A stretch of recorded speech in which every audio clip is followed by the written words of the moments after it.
detailed, and others proposed and said, it was very holistic, and there were measures including, every area in terms of climate change.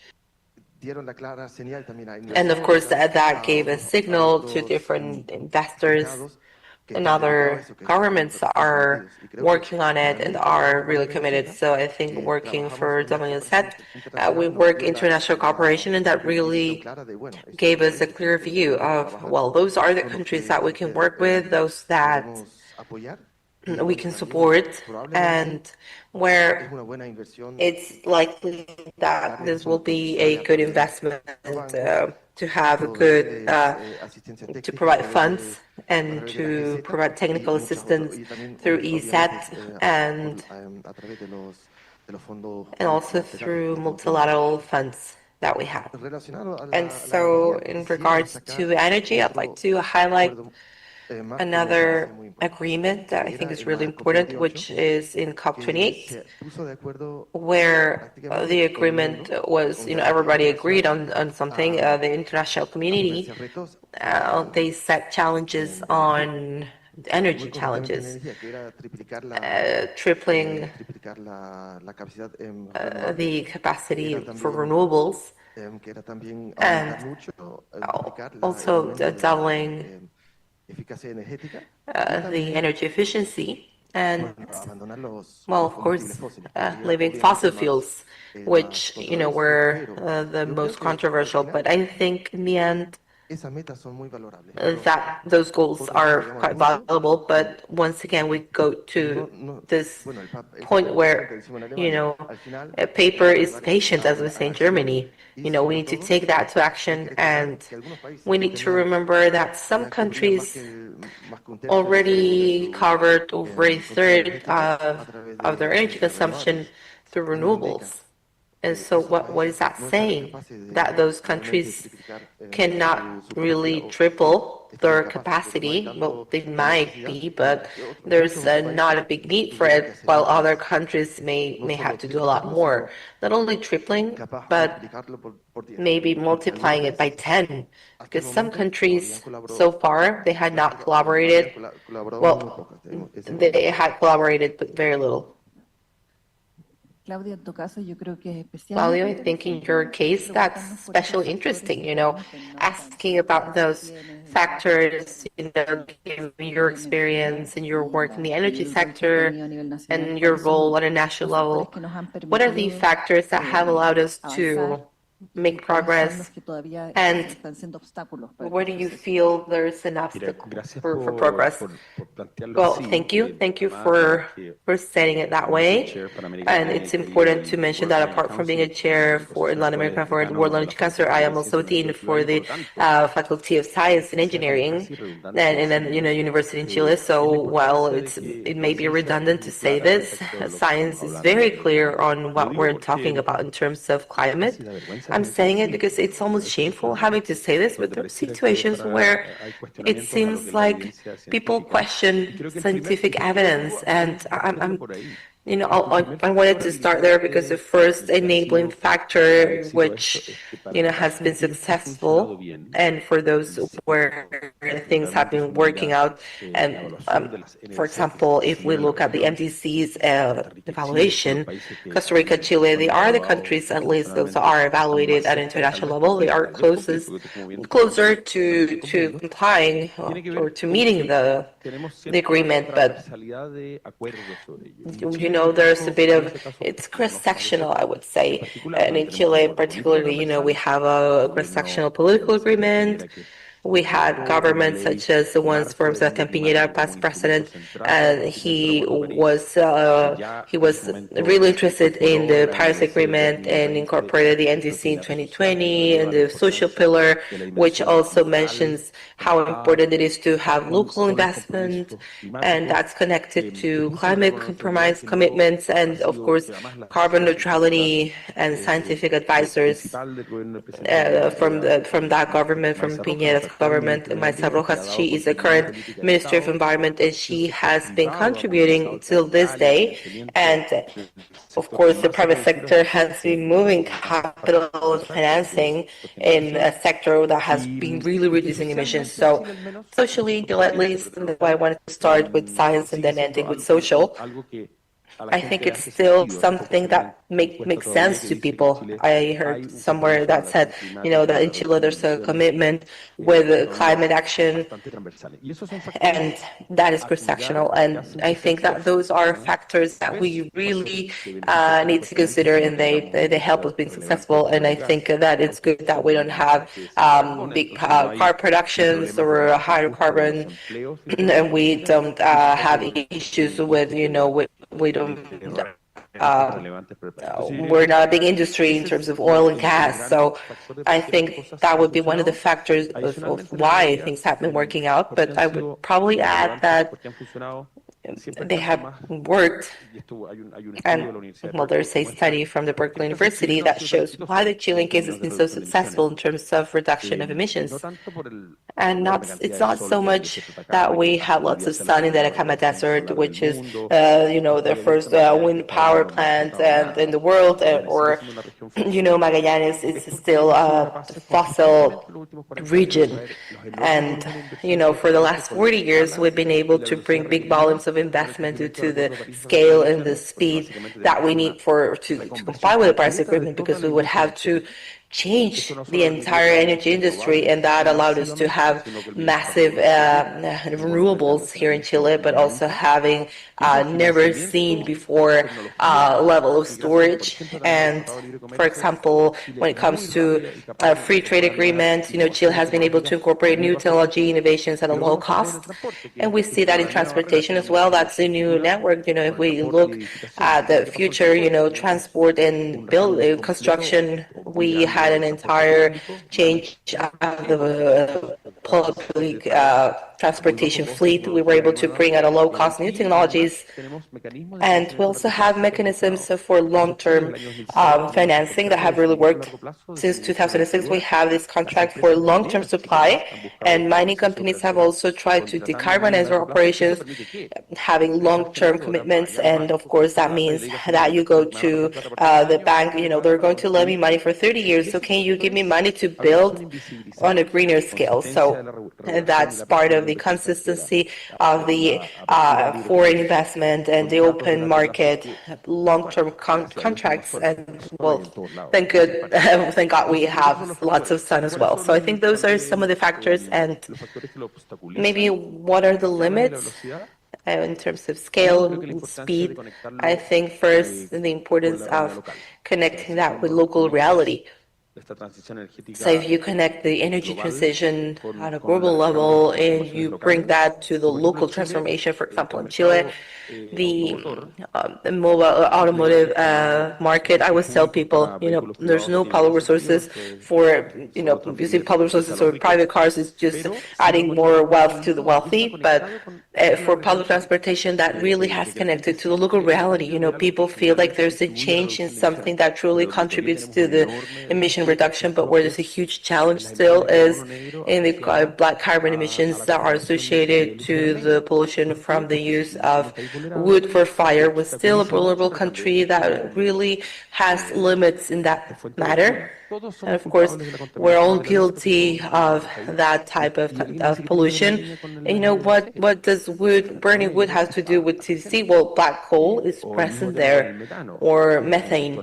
We have an agricultural area and waste that we have not been able to change the way we treat waste. And so there's some obstacles there, but we need to connect that to local matters. I will just stop there, but so that I don't take over all the time. But obviously, I think good examples are important. Chile is relevant. Yes, it's really relevant because 50 countries that emit less than us. We could be an example for 50 other countries, but we could also be an example for bigger countries in terms of how possible it is to reduce emissions in the way that we have managed to do that in some areas and how to move other sectors. Thank you. That really helps me with the next question that I want to ask you, that has to do with going on a deeper level in terms of transformation. When we talk about the Paris Agreement, and we're talking about 1.5, 2 degrees, of temperature control, we're talking about a deep transformation. So we need to change the way we produce everything, the way we relate to nature, and where energy is the basis for a big part of our activities. So it's not only the electric area, which energy sector is not only that, but energy is cross-sectional in terms of everything we do. And in a way, that is affecting, either emissions or will be affected, because we need to transform that, because we need to try to control the greenhouse emissions. So for a region like ours, that is quite a challenge. And when we look at the Chilean case, okay, we may say, okay, there's lots of success and, of course, challenges, but we may think, well, it's not so hard for a country like Chile to make progress in that area, because it's a huge opportunity for us. We have no relevant fossil fuels, and we have certain conditions that would allow that, but when we look at other aspects that are more difficult to transform, such as the use of wood for burning, for heating, or using energy in other areas, the transportation area, we see that it's not that easy. That has to do with all the needs that we have in the region. So Latin America and the Caribbean, that's a region with different needs, and where, we see where many of the resources are extracted, and most of the time at the expense of more vulnerable populations. And so if we consider that it's after climate change, we come from extraction economies, we depend on how nature goes. And so in that context, if we talk about energy transition and we'll look at the Paris Agreement last 10 years, that also forces us to think, okay, what is happening with the fair transition? Just in fair transition, we may say Chile, we don't have big industries or different types of jobs that we need to convert, but there are other dimensions of this fair transition. For example, we have a high cost of energy for a big part of the population. We have worked in terms of energy poverty and looking at how that affects from that standpoint. But there are other dimensions, such as a change in the use of soil from those renewable energies. Sometimes that has an impact on communities, on the ways of life, and territories, solar panels, and, changing the way you use the land, the soil, or for example, Magallanes in the south of Chile, being able to install big wind power plants. And so there's some sort of resistance from the population, because there's this notion that, once again, they're coming to extract or to take our natural resources, and the benefits are not for us in our territory. So my question is, how do you assess this, these tools, the Paris Agreement, the international efforts, and how are our countries adopting that, looking at the fair transition in the broad sense of the word, which is part of what we want to see in our region? Anna, you're here. Welcome. I'm sorry. I don't know if you were able to listen to the previous question. No? Okay, well, now we're going to concentrate on this that we were discussing. We were talking about a general assessment of how we have been making progress in these dimensions. I don't know if you'd like to start, or do I hand it over to you later?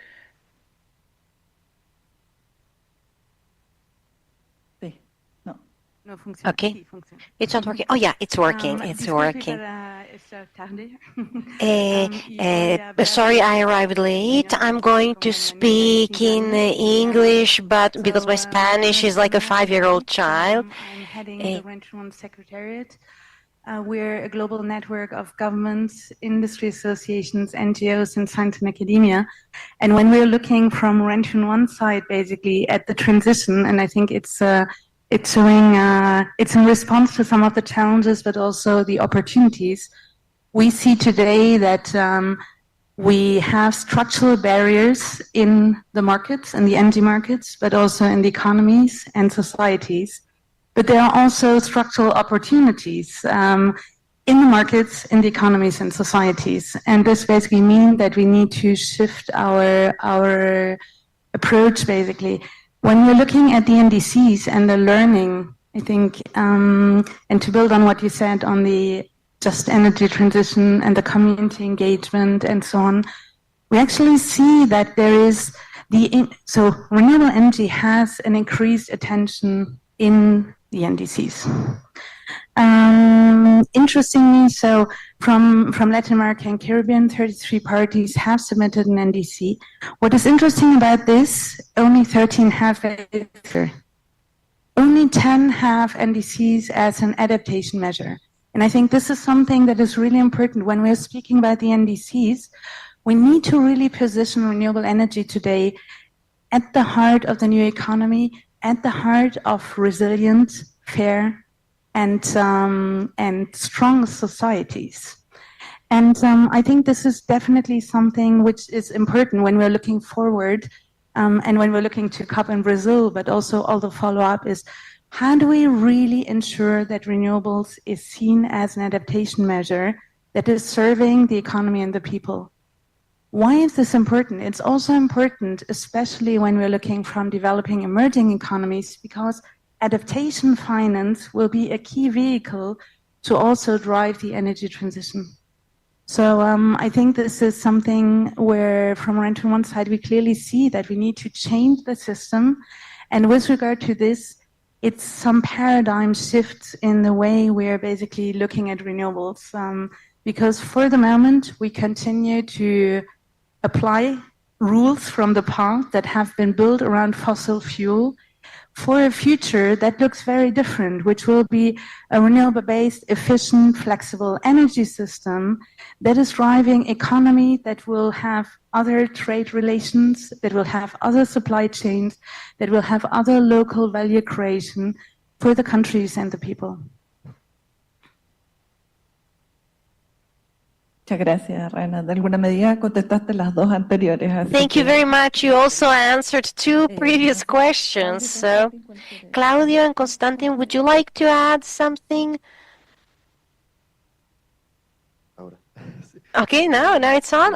Okay, very good. So regarding the transition, I think that we have to make the difference between two vulnerable groups. On one side, we have, which does not affect so much Americas. For example, we have the workers in the fossil fuels.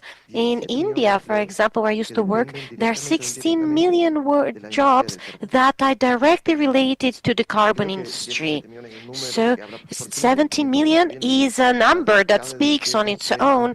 So we have to consider that there is a large amount of people whose income depends completely on coal and carbon industries. So when we talk about these policies, those are the groups that are going to be against the transition. So we have to take measures so that we can improve their lives and we can open new perspectives. It wouldn't be possible to do it for the whole world in a fair and appropriate way, and all those people later need to have they have to start seeing another perspective that can be implemented, but for many of them it needs to be done. And I think that in order to be able to do that, it wouldn't be just marketable measures. It's also a great load for every state. For example, I come from Germany, and in Germany we invested almost 40 billion billion euros to be able to help people to move them away from the carbon. So for many countries that's not possible. We need to accompany that process, because at the end of the day we want the whole world to abandon fossil fuels, and it's a global interest, and it requires the action from the whole world. Another very vulnerable groups are the communities that live in the areas that we have mining present. European companies and world companies have the interest in use of these resources, and the countries themselves also want to use these resources, but in many cases we have great revenues that can be earned, and if these revenues can also be managed in a way that we will not have that many people who are going to be affected, and we have to maintain social and environmental standards. And that's an important point that we have to consider, that we also have to consider resources and also renewable energy, because in many cases we also affect local communities, because they can be the great losers of these changes. And the third point I would like to mention are the energy users, because we are at the continent that has an access to electricity that is almost universal, but there are populations that still depend on the central networks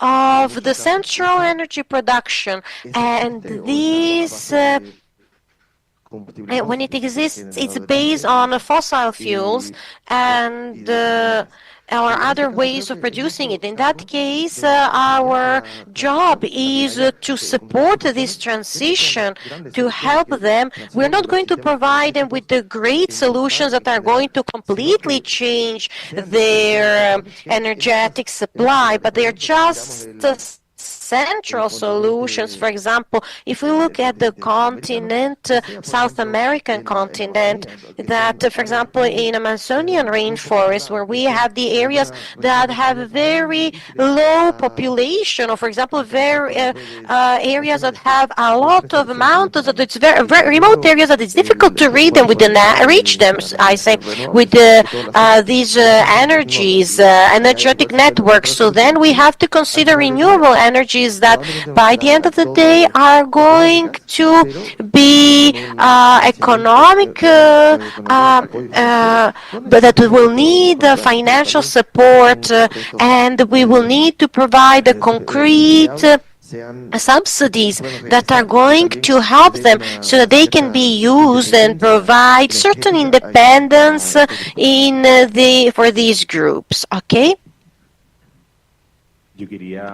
I also wanted to be, I'm going to maybe rain on your parade when we talk about renewable energies. We are at the week of the energy and not just electricity. And when we look at these global statistics, we tend to forget the size of the problem that we have with the oil.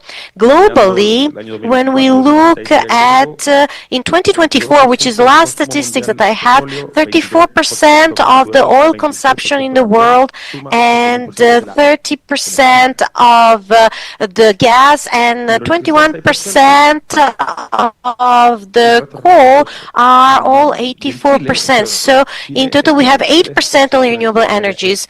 43% of the energy in Chile is oil. How much oil does Chile produce? If there's somebody from INAP outside, but it's nothing, nothing important.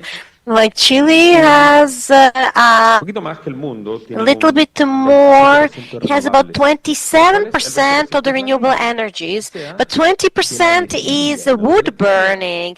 So out of the energy and electricity, and 5% is renewable energy. So solar energy is only 5%. So regarding our consumers, our average client who have a house or have their everyday life life, electricity is about 20-25% of the energy that they use. So how can we make that transition at the client level, at the user level? How can we escalate that issue? The last statistic data, the oil industry, global oil industry, globally sells millions and millions of dollars, and the copper industry only 108 million. So less than 10% of the oil industry is what we earn from copper. So what is the great transformation energy is electrification. So this is which causes me sometimes anxiety, because we have to ask ourselves, how are we going to transform the mining industry? The scale that we need for this mining industry is so huge. When nobody's looking at the elephant in the room, which is the oil. The oil is consumed and it immediately goes into atmospheres. You get lithium or copper extractor and you turn it into the cable, into an engine, into wires, and can be used and reused. And if you stop using it, you get to recycle it, but oil, you can't recycle it, it's gone. So when we're talking about the fair transition, we have to consider that the scale of this issue is that we have to have transformation effort, because people are going to say, let's dilute those issues and investments and everything, because we are going to continue consuming $2 billion a year with the oil. So this is the oil. Sorry that I'm focusing on oil, but it's much more than the carbon emissions. We have done a great job. We're talking about renewable energies, and we're talking about in Latin America. It's the greenest region of the world. Yes, but let's forget the emissions of the electrical sector. The electric sector moves from 30 million tons to 15, so we reduced it in half. But transport, it has 30 million tons, so we cannot change that unless we work and we become aware of the scale of this issue.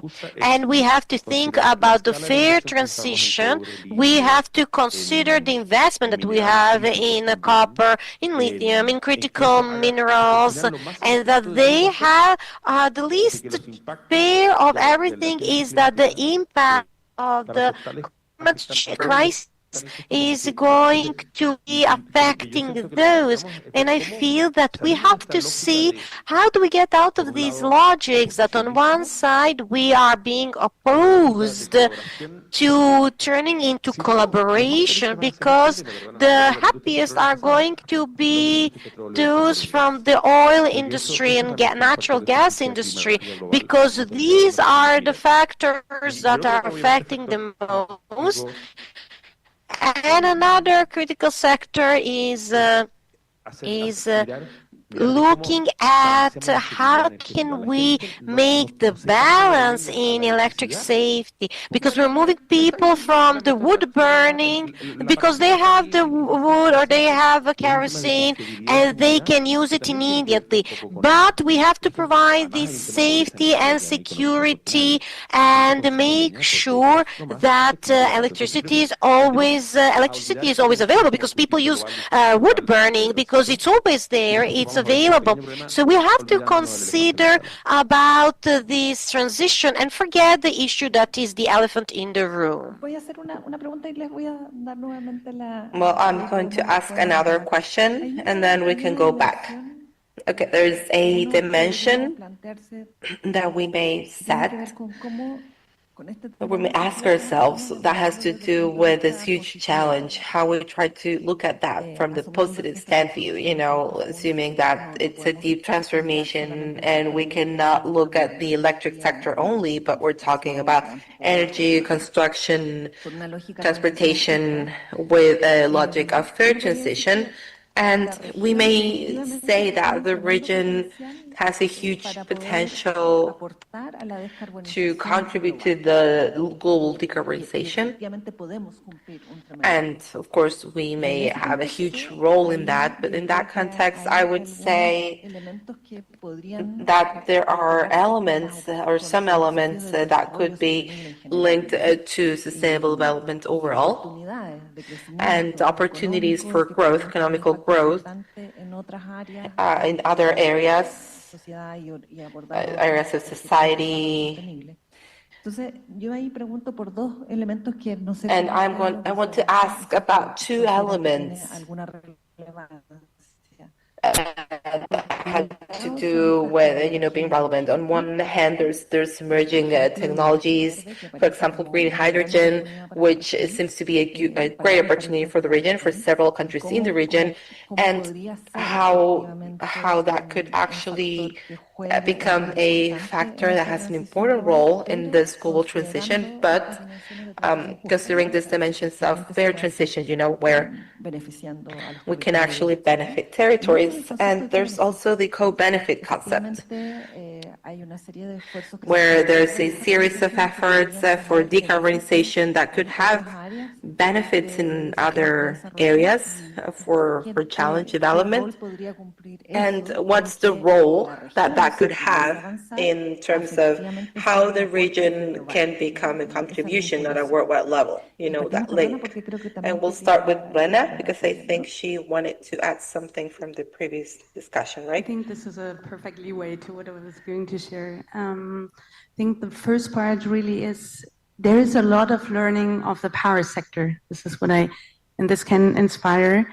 Why are we today with solar PV and wind the least cost option that does exist globally? This is the result of policy attention and regulative frameworks.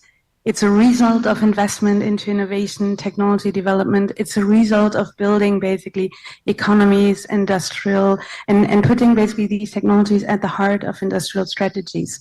So I think when we're looking at the sectors like the transport sector, like the industrial sector and the heating sector, there is a lot of replication that is possible. 185 countries have a renewable target today. Only 40 countries have a renewable target in the heating and cooling sector, only 70 in transport, and this is mainly biofuel mandates. So I think if we want to make the transition happen, policy and regulator frameworks are key, and the attention to the energy consuming sectors and how to accompany them is key.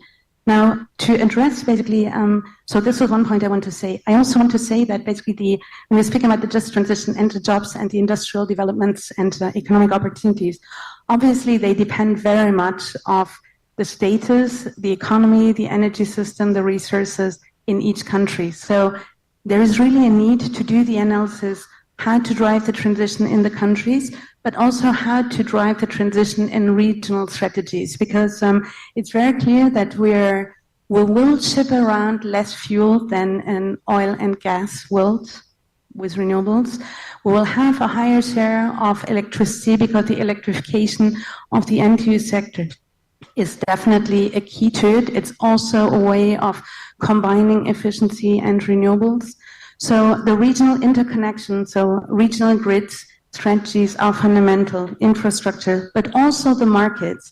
And let's be honest, also the new economic supply chains. This is something that is important. We're at a point where we need to reinvent and rebuild our economies. And I think this is also where, to some extent, in some countries, hydrogen obviously comes in, but it also really requires to put basically these transition not only at the heart of the energy strategies, but the industrial strategies of the social strategies. Maybe one point just on the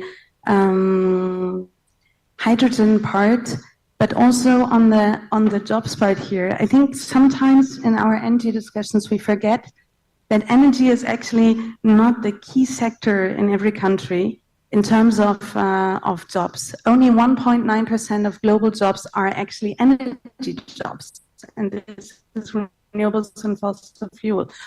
All the other jobs need energy to exist.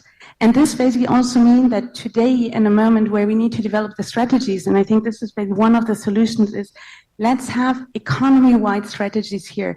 Let's not only look at what we do in the energy sector, but really develop the new industrial supply chains across the borders. And one point on the fuel versus renewables.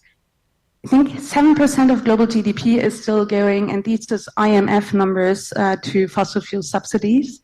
Lots of countries have a lot of money basically being lost by importing fuels. That's also reality.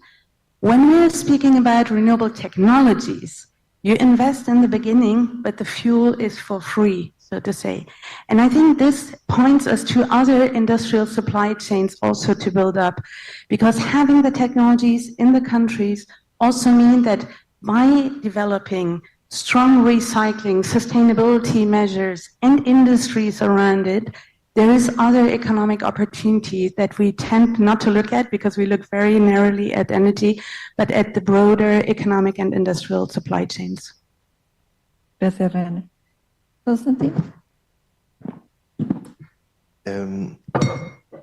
Yo quisiera responder la pregunta que I'd like to respond to your question, to your initial question. You mentioned some of the technologies that were highlighted and which are those that are particularly important. And I would say all of them, because in the end, there's not a single isolated technology that will bloom, and there won't be some that cannot work without others, so that can work without others. So maybe we all agree on the fact that it's important to electrify sectors that need to be electrified, but either all of it or just electrifying does not mean that we will mitigate all global emissions, but there are other things where it's just simply not possible. But electrifying what's there or what can be electrified, then that means that we'll save a lot of money on it, and it's a very efficient way of reducing emissions. In the energy sector, it's really important to mention, not only talking about electricity, but also overall energy, but it's not the only way. And for some things, we may need hydrogen, but I think it's important to see how sometimes we lose energy, we lose the opportunity for energy. So, for example, in some industries, where due to chemical reasons, chemical processes, we need fuel, or sometimes where it's impossible to electrify. But those applications, they're really interesting, and we look at the entire process, and we look at hydrogen, and a few years later, we see how maybe things are a bit exaggerated. And if we look at hydrogen projects, what's missing is not developing projects. We develop projects, but what's missing is the demand. And for most hydrogen projects, today there's no demand that sorts out the problem that any hydrogen producer, they need clarity, they need to make sure they need to understand who's buying their hydrogen, and that makes several projects possible. So at the same time, leaving hydrogen on one side, we need other technologies, and it's a holistic vision that we need to have. It's storage, massive storage, because it's nice, having sun everywhere. We all love the sun, but there's no sun at night. So, of course, there's complements, of course, wind could be a complement, but it's not there in every region. So that's why we need massive storage, and we need networks that will take us there, that are bidirectional. So all of these are technological processes that are new, and as you said, it's not what we need in the fossil era, and at the same time, that process makes things a lot more complicated, so that means we need measures, we need digitalization, we need to be able to operate a system that is very complex, and all of that together is, that makes energy Y transition. también para concluir esa And pregunta, creo que just eso to es wrap lo up, esencial, I por ejemplo, think también that para is muchos essential países, que a lo for mejor many hacer este countries paso where antes maybe de taking this dedicarse step al hidrógeno, porque before working las with aplicaciones son hydrogen, muy limitadas. because Y creo sometimes el applications are hidrógeno a limited, veces and es I think el sometimes tercer o cuarto hydrogen paso is the antes third, de realmente fourth dar step el primer before paso. actually, taking the first step. Tecnologías. Well, technologies, as a dean of the Faculty of Science and Engineering, here, this is my happy place for me, but technology is useless.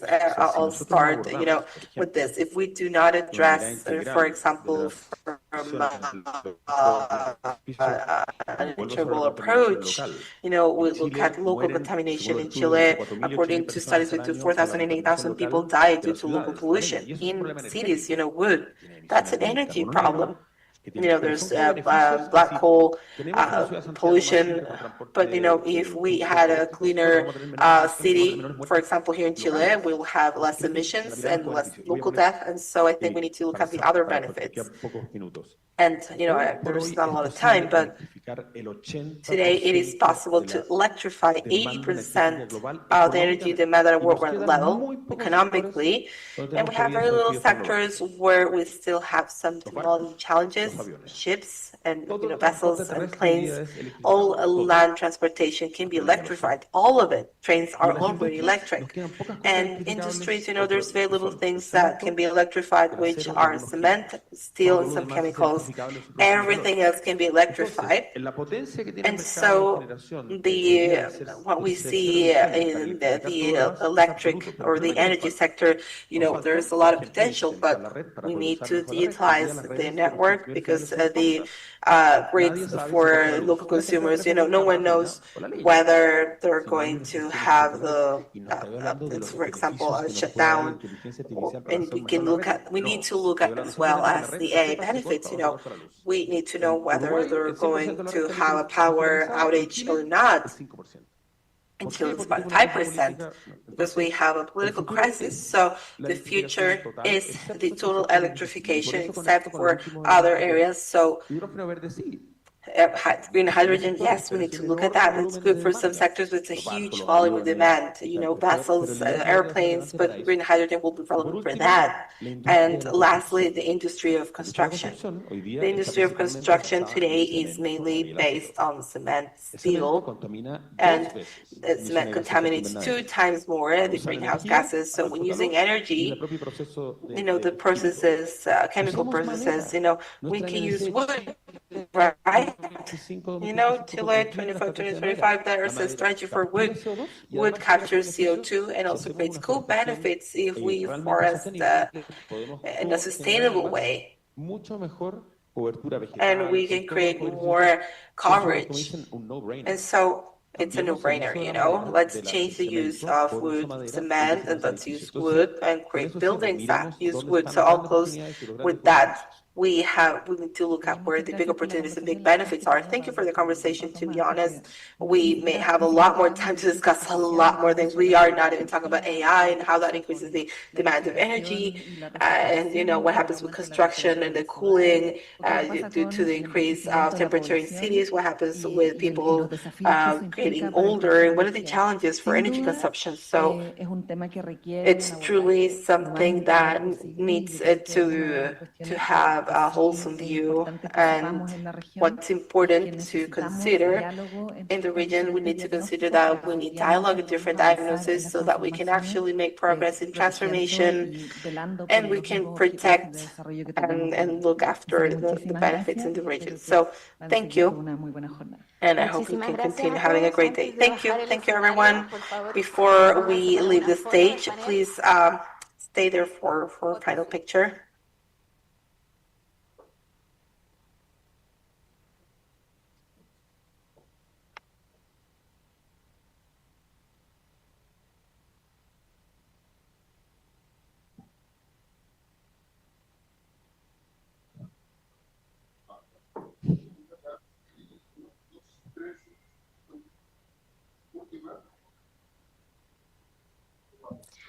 Muchas gracias a todos nuevamente.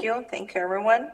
Vamos a continuar Okay, rápidamente we're con la going to segunda sesión continue del with the día, second que session es of claves today, geopolíticas de la which are transición global. geopolitical keys for global En primer transition. lugar, invitamos a dar And palabra first, we'd a like to nuestro keynote invite speaker, our keynote Alberto speaker, Fanclave, Alberto ministro de Relaciones Fanclave, Exteriores de Minister Chile, for quien nos pueda Foreign compartir sus perspectivas en la temática. Relations. Le damos la He's más going to cordial talk bienvenida about al canciller. his reflections on what happens in Latin